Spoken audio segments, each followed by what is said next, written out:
it's story time, story time, story time? Do you know it's story time in our classroom today?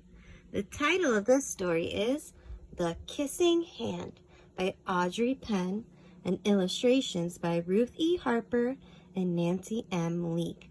Now friends, this is our second time reading this story. We've read this story before. Who can remember what this book is about? Let's look at the front cover of this book. What do you see? Can you tell Miss Castine what this book is about? Let me know. All right, let's begin. The Kissing Hand.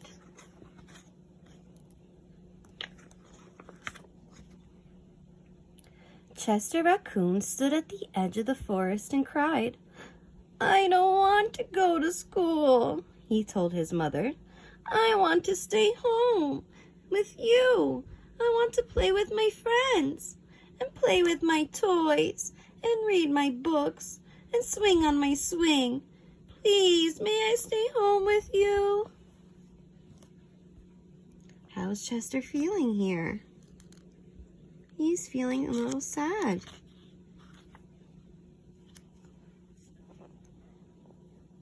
Mrs. Raccoon took Chester by the hand and nuzzled him on the ear.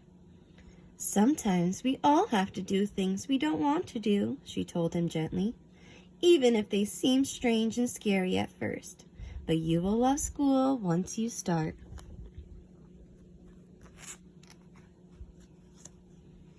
You'll make new friends and play with new toys. Read new books and swing on new swings. Besides, she added, "I know a wonderful secret that will make your nights at school seem as warm and cozy as your days at home."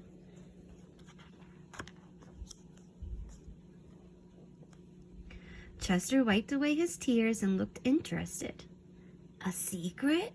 What kind of secret?" "A very old secret," said Mrs. Raccoon. "I learned it from my mother, and she learned it from hers. It's called the Kissing Hand." "The Kissing Hand?" asked Chester. "What's that?" Do you remember what the Kissing Hand, friends, is? Let me know. "I'll show you." Mrs. Raccoon took Chester's left hand and spread open his tiny fingers into a fan. Leaning forward, she kissed Chester right in the middle of his palm. Chester felt his mother's kiss rush from his hand, up his arm, and into his heart. Even his silky black mask tingled with a special warmth.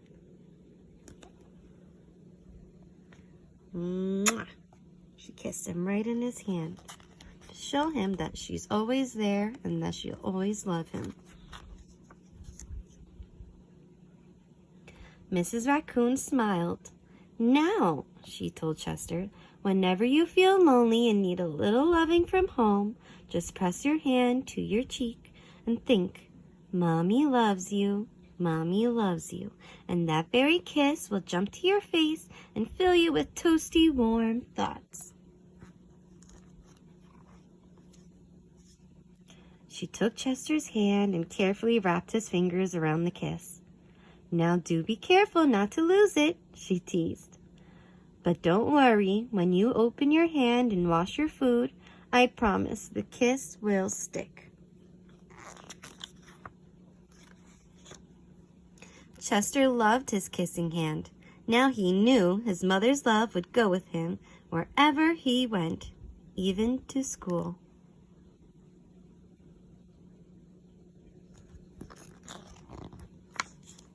That night, Chester stood in front of his school and looked thoughtful. Suddenly, he turned to his mother and grinned. He smiled. "Give me your hand," he told her. Chester took his mother's hand in his own and unfolded her large, familiar fingers into a fan. Next, he leaned forward and kissed the center of her hand.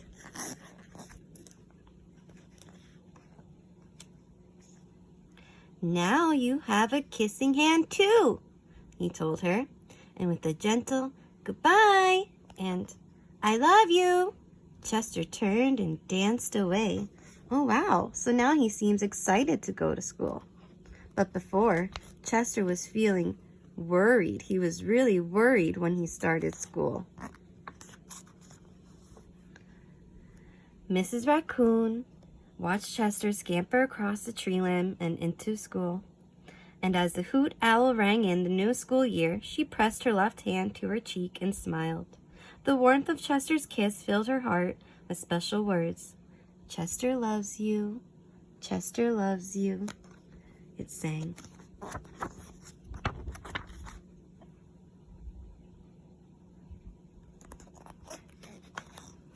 And there is Chester in his new school with all his new friends and his new teacher. So friends, I want to know, what made Chester feel better about leaving his mother? He was so excited right here to go to school. What made him feel better? Let Miss Castine know. Okay, friends, I hope you enjoyed our story, The Kissing Hand. Have fun and stay safe. Bye, friends.